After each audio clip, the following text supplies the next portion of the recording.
Dear me, there is nothing but meetings and partings in this world, as Mrs. Lynde says, remarked and plaintively, putting her slate and books down on the kitchen table on the last day of June and wiping her red eyes with a very damp handkerchief. Wasn't it fortunate, Marilla, that I took an extra handkerchief to school today? I had a presentiment that it would be needed. I never thought you were so fond of Mr. Phillips that you'd require 2 handkerchiefs to dry your tears, just because he was going away, said Marilla. I don't think I was crying because I was really so very fond of him, reflected Anne. I just cried because all the others did. It was Ruby Gillis started it. Ruby Gillis has always declared she hated Mr. Phillips, but just as soon as he got up to make his farewell speech she burst into tears. Then all the girls began to cry, one after the other. I tried to hold out, Marilla. I tried to remember the time Mr. Phillips made me sit with Gil, with a boy, and the time he spelled my name without an E on the blackboard, and how he said I was the worst dunce he ever saw at geometry and laughed at my spelling, and all the times he had been so horrid and sarcastic. But somehow I couldn't, Marilla, and I just had to cry too. Jane Andrews has been talking for a month about how glad she'd be when Mr. Phillips went away, and she declared she'd never shed a tear. Well, she was worse than any of us and had to borrow a handkerchief from her brother.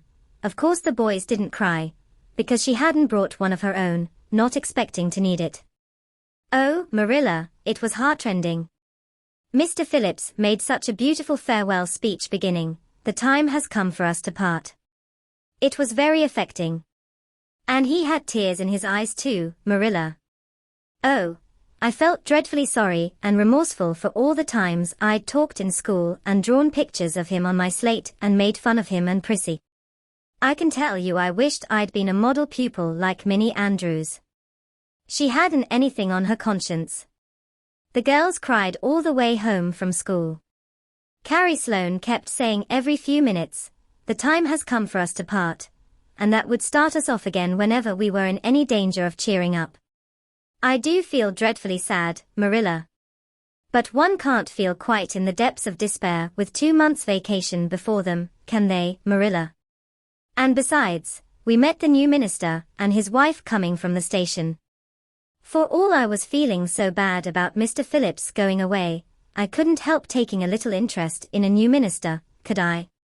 His wife is very pretty.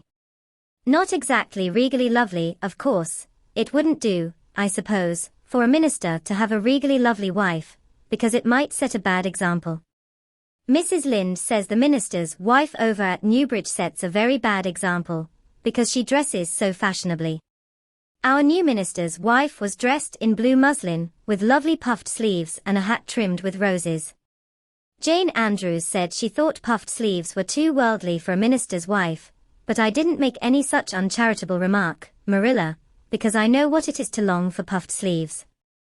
Besides, she's only been a minister's wife for a little while, so one should make allowances, shouldn't they? They are going to board with Mrs. Lynde until the manse is ready. If Marilla, in going down to Mrs. Lynde's that evening, was actuated by any motive save her avowed one of returning the quilting frames she had borrowed the preceding winter, it was an amiable weakness shared by most of the Avonlea people. Many a thing Mrs. Lynde had lent, sometimes never expecting to see it again, came home that night in charge of the borrowers thereof. A new minister, and moreover a minister with a wife, was a lawful object of curiosity in a quiet little country settlement where sensations were few and far between.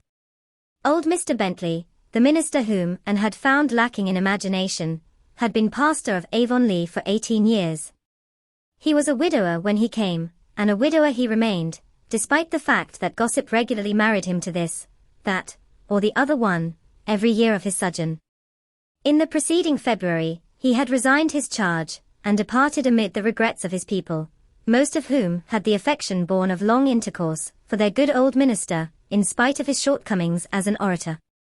Since then the Avonlea Church had enjoyed a variety of religious dissipation in listening to the many and various candidates and supplies who came Sunday after Sunday to preach on trial. These stood or fell by the judgment of the fathers and mothers in Israel, but a certain small, red-haired girl, who sat meekly in the corner of the old Cuthbert pew, also had her opinions about them and discussed the same in full with Matthew, Marilla always declining from principle to criticize ministers in any shape or form. "I don't think Mr. Smith would have done," Matthew was Anne's final summing up. "Mrs. Lynde says his delivery was so poor, but I think his worst fault was just like Mr. Bentley's. He had no imagination. And Mr. Terry had too much.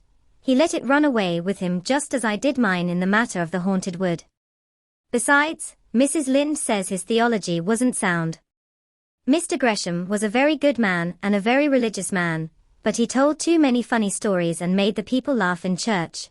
He was undignified, and you must have some dignity about a minister, mustn't you, Matthew? I thought Mr. Marshall was decidedly attractive, but Mrs. Lynde says he isn't married, or even engaged, because she made special inquiries about him, and she says it would never do to have a young unmarried minister in Avonlea, because he might marry in the congregation, and that would make trouble. Mrs. Lynde is a very far-seeing woman, isn't she, Matthew? I'm very glad they've called Mr. Allen. I liked him because his sermon was interesting and he prayed as if he meant it and not just as if he did it, because he was in the habit of it. Mrs. Lynde says he isn't perfect, but she says she supposes we couldn't expect a perfect minister for $750 a year, and anyhow his theology is sound, because she questioned him thoroughly on all the points of doctrine. And she knows his wife's people, and they are most respectable, and the women are all good housekeepers. Mrs. Lynde says that sound doctrine in the man and good housekeeping in the woman make an ideal combination for a minister's family. The new minister and his wife were a young, pleasant-faced couple, still on their honeymoon, and full of all good and beautiful enthusiasms for their chosen life work. Avonlea opened its heart to them from the start. Old and young liked the frank, cheerful young man with his high ideals, and the bright, gentle little lady who assumed the mistressship of the manse. With Mrs. Allen and fell promptly and wholeheartedly in love. She had discovered another kindred spirit. "Mrs. Allen is perfectly lovely," she announced one Sunday afternoon. "She's taken our class and she's a splendid teacher." She said right away she didn't think it was fair for the teacher to ask all the questions, and you know, Marilla, that is exactly what I've always thought. She said we could ask her any question we liked, and I asked ever so many. "I'm good at asking questions, Marilla."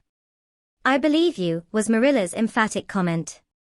Nobody else asked any except Ruby Gillis, and she asked if there was to be a Sunday school picnic this summer. I didn't think that was a very proper question to ask, because it hadn't any connection with the lesson. The lesson was about Daniel in the lion's den, but Mrs. Allen just smiled and said she thought there would be. Mrs. Allen has a lovely smile. She has such exquisite dimples in her cheeks. I wish I had dimples in my cheeks, Marilla. I'm not half so skinny as I was when I came here, but I have no dimples yet. If I had, perhaps I could influence people for good. Mrs. Allen said we ought always to try to influence other people for good. She talked so nice about everything. I never knew before that religion was such a cheerful thing. I always thought it was kind of melancholy, but Mrs. Allen's isn't, and I'd like to be a Christian if I could be one like her. I wouldn't want to be one like Mr. Superintendent Bell. It's very naughty of you to speak so about Mr. Bell, said Marilla severely. Mr. Bell is a real good man. Oh, of course he's good, agreed Anne, but he doesn't seem to get any comfort out of it. If I could be good I'd dance and sing all day, because I was glad of it. I suppose Mrs. Allen is too old to dance and sing, and of course it wouldn't be dignified in a minister's wife. But I can just feel she's glad she's a Christian, and that she'd be one even if she could get to heaven without it. I suppose we must have Mr. and Mrs. Allen up to tea someday soon, said Marilla reflectively. They've been most everywhere but here. Let me see. Next Wednesday would be a good time to have them. But don't say a word to Matthew about it, for if he knew they were coming he'd find some excuse to be away that day. He'd got so used to Mr. Bentley he didn't mind him, but is going to find it hard to get acquainted with a new minister, and a new minister's wife will frighten him to death. I'll be as secret as the dead, assured Anne. But oh, Marilla, will you let me make a cake for the occasion? I'd love to do something for Mrs. Allen, and you know I can make a pretty good cake by this time. You can make a layer cake, promised Marilla. Monday and Tuesday great preparations went on at Green Gables. Having the minister and his wife to tea was a serious and important undertaking, and Marilla was determined not to be eclipsed by any of the Avonlea housekeepers. Anne was wild with excitement and delight. She talked it all over with Diana Tuesday night in the twilight, as they sat on the big red stones by the Dryad's bubble and made rainbows in the water with little twigs dipped in fir balsam. Everything is ready, Diana, except my cake which I'm to make in the morning, and the baking powder biscuits which Marilla will make just before tea time. I assure you, Diana, that Marilla and I have had a busy 2 days of it. It's such a responsibility having a minister's family to tea. I never went through such an experience before. You should just see our pantry. It's a sight to behold. We're going to have jellied chicken and cold tongue. We're to have 2 kinds of jelly, red and yellow, and whipped cream and lemon pie, and cherry pie, and 3 kinds of cookies, and fruit cake, and Marilla's famous yellow plum preserves that she keeps especially for ministers, and pound cake and layer cake, and biscuits as aforesaid, and new bread and old both, in case the minister is dyspeptic and can't eat new. Mrs. Lynde says ministers are dyspeptic, but I don't think Mr. Allen has been a minister long enough for it to have had a bad effect on him. I just grow cold when I think of my layer cake. Oh, Diana, what if it shouldn't be good? I dreamed last night that I was chased all around by a fearful goblin with a big layer cake for a head. It'll be good, all right, assured Diana, who was a very comfortable sort of friend. I'm sure that piece of the one you made that we had for lunch in Idlewild 2 weeks ago was perfectly elegant. Yes, but cakes have such a terrible habit of turning out bad just when you especially want them to be good, sighed Anne, setting a particularly well-balsamed twig afloat. However, I suppose I shall just have to trust to Providence and be careful to put in the flour. Oh, look, Diana, what a lovely rainbow.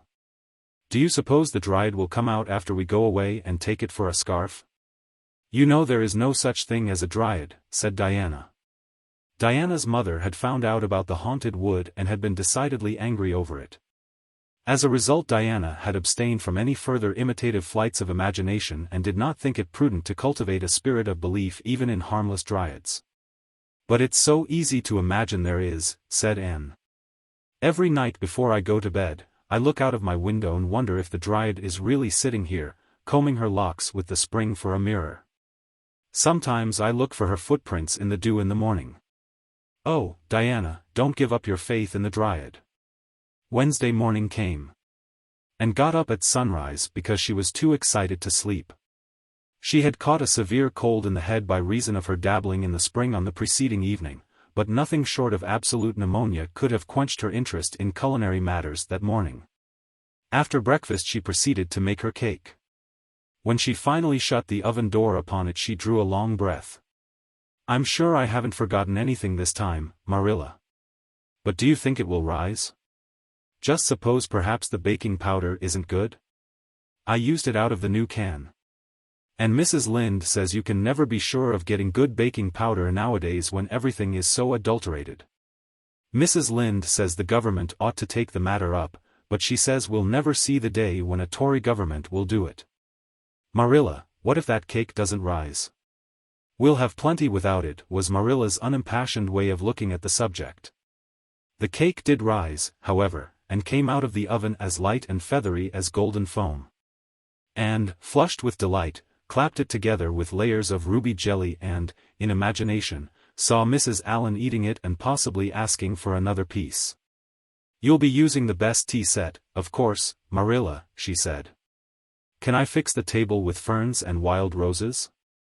I think that's all nonsense, sniffed Marilla. In my opinion it's the eatables that matter and not flummery decorations. Mrs. Barry had her table decorated, said Anne, who was not entirely guiltless of the wisdom of the serpent, and the minister paid her an elegant compliment. He said it was a feast for the eye as well as the palate. Well, do as you like, said Marilla, who was quite determined not to be surpassed by Mrs. Barry or anybody else.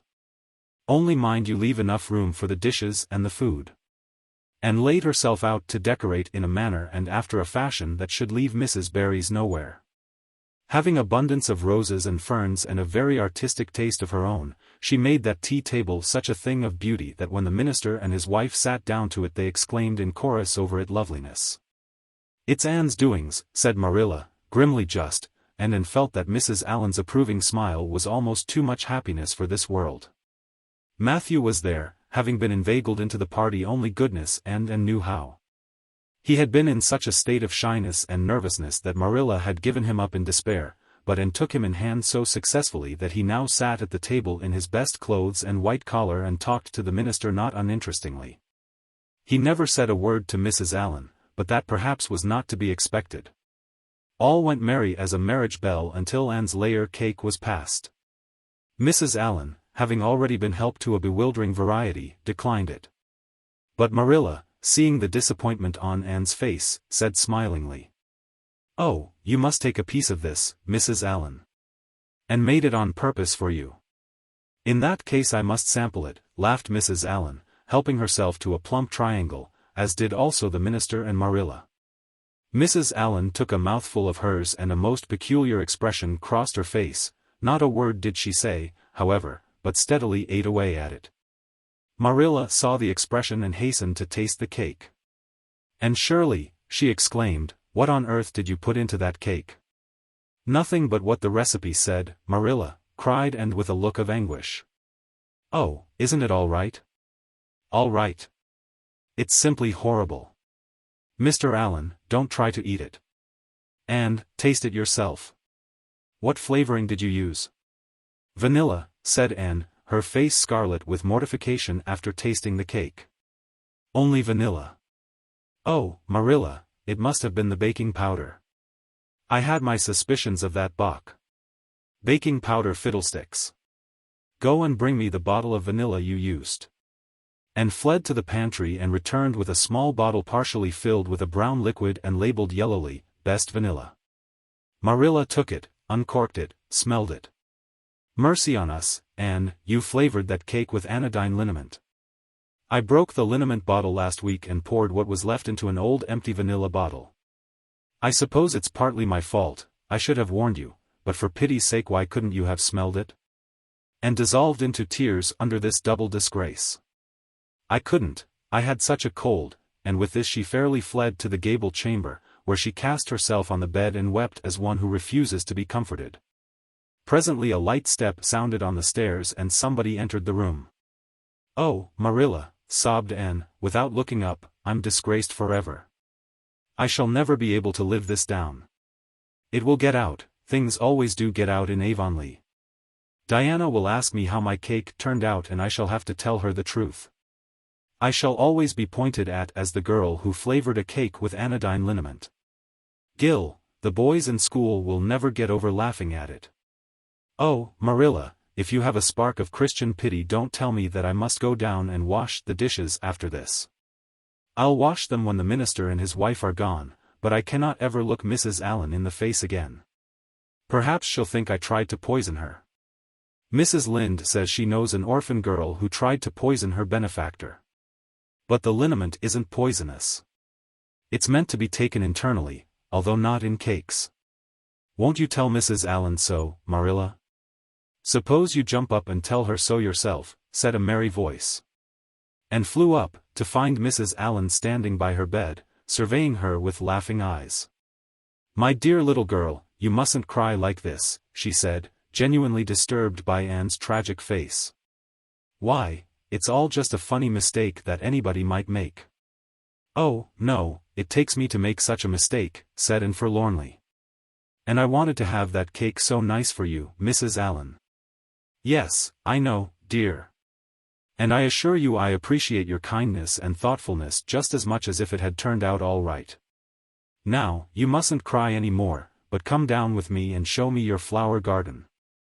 Miss Cuthbert tells me you have a little plot all your own. I want to see it, for I'm very much interested in flowers. And permitted herself to be led down and comforted, reflecting that it was really providential that Mrs. Allen was a kindred spirit. Nothing more was said about the liniment cake, and when the guests went away and found that she had enjoyed the evening more than could have been expected, considering that terrible incident. Nevertheless, she sighed deeply. Marilla, isn't it nice to think that tomorrow is a new day with no mistakes in it yet? I'll warrant you'll make plenty in it, said Marilla. I never saw your beat for making mistakes, Anne. Yes, and well I know it, admitted Anne mournfully. But have you ever noticed one encouraging thing about me, Marilla? I never make the same mistake twice. I don't know as that's much benefit when you're always making new ones. Oh, don't you see, Marilla? There must be a limit to the mistakes one person can make, and when I get to the end of them, then I'll be through with them. That's a very comforting thought. Well, you'd better go and give that cake to the pigs, said Marilla. It isn't fit for any human to eat, not even Jerry Butt.